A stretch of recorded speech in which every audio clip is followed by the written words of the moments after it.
Okay. Hello, my name is Adrian Cabalthan, and I'm here to talk about why manga should be considered a more serious genre in the US and the main reasons why it is not. So let's get into it. To start off with, I would like to talk about how in the United States identifying oneself can be more difficult than anywhere else in the world. The amount of ideas that come about through the melting pot society that is the United States can challenge all your beliefs and leave you a bit confused and a bit overwhelmed. However, participating in certain activities can aid in the healthy development process of a young adult. One specifically being literature can play an imperative role as it allows for readers to discover new things on their own. Japanese manga has never been treated as a serious genre in the United States, but manga contains many of the same features as classical literature. The depth of literature allows us to learn something about ourselves and how it provides some insight about difficult situations in our life.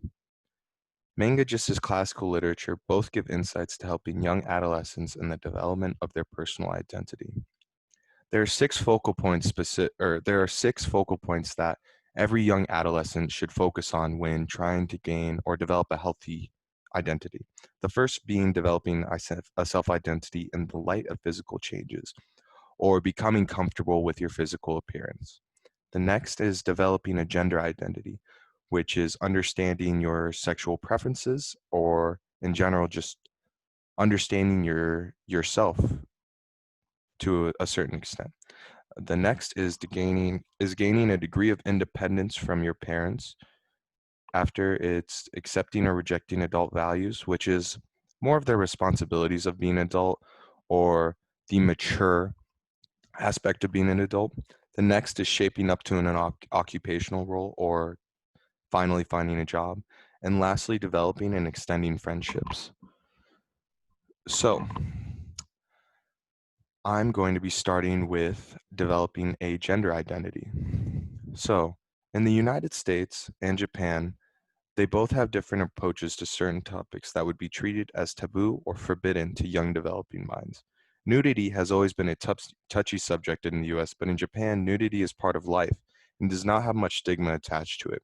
I actually remember reading somewhere that said that Japanese families typically take baths together as a pastime because they're all comfortable with each other that way, which I found very interesting. Partaking in manga could be found as a form of rebellion, as many parents find the slightest bit of nudity to be touchy. However, there are US novels that do this just the same through the author known as Judy Blume. She revolutionized young adult reading with novels that confronted both sex and sexual feelings openly. A whole genre of Japanese manga known as boys love, in which male love stories offer women safe opportunities to experiment with different sexual and gender roles, does the same as well. Although a touchy subject in the US, girls and boys must find some safe place to learn about and grow comfortable with their sexual identity. Nudity actually in Japan can often be seen as comedic. Right here in the top right is Jororio. I have a difficult time pronouncing his name all the time, who is a perv in the famous anime Naruto and constantly gets bloody nose whenever he sees women that are showing more than they should be at a certain time, or he's peaking. So really, he's just seeing women uh, be comfortable in their own skin. So next is becoming more comfortable or developing a comfortability or comfort with your own identity or your physical appearance. Dressing up as your idol for Halloween has always allowed people to exhibit and even flaunt physical aspects of themselves that normally they would rather go unnoticed. Western born novels such as Harry Potter and The Lord of the Rings provide an outlet for people to dress up as their favorite characters and feel more comfortable as they try to develop the same confidence as their fictional counterpart. Just as people dress up as their favorite wizard, many people dress up as their favorite manga and anime characters. Although many may consider it weird, this identification with a well known personality gives a sense of belonging. Dressing up as your favorite manga character will make you stand out more than someone dressed as a wizard, But no matter the idol, they will help people to grow more comfortable in their own skin. Cosplaying can provide an outlet for adolescents struggling to find a way to feel a bit freer from their parents. So in the top left, somebody is dressed up as Harry Potter. In the bottom left, somebody is dressed up as the demon. Can't remember his name from Death Note, or rather, can't pronounce it. And then the top right is my personal favorite. That is Box from the League of Legends community, dressed up as Riven. Box typically plays women characters, so he's gone even a step further and has gotten very comfortable in his own skin.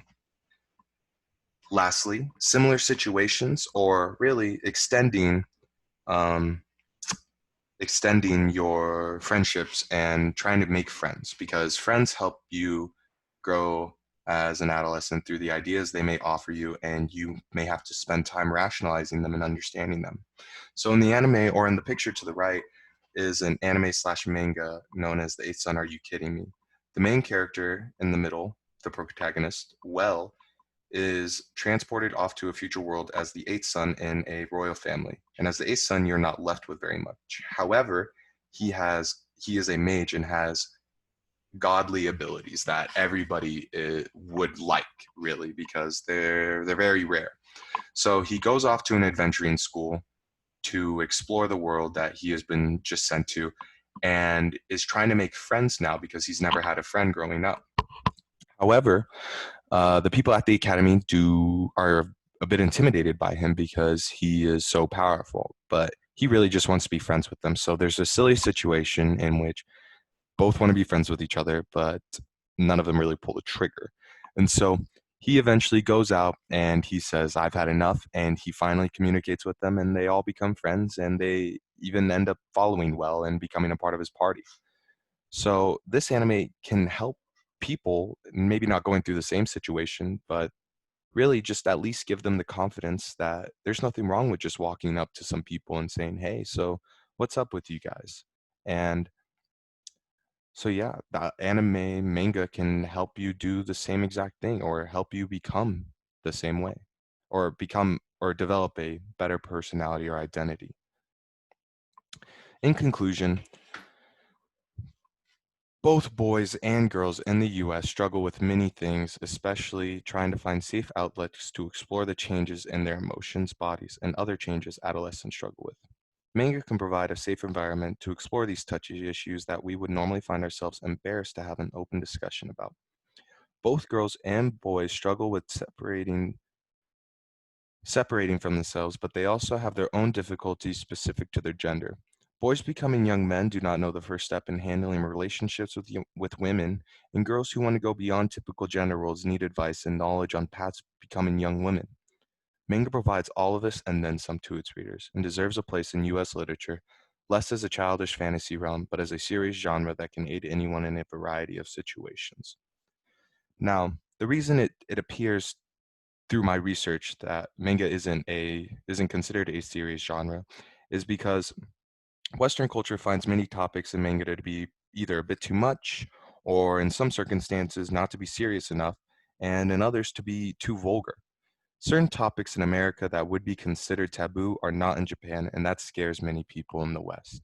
Thank you. My name is Adrian Kabalfin, and this concludes my presentation.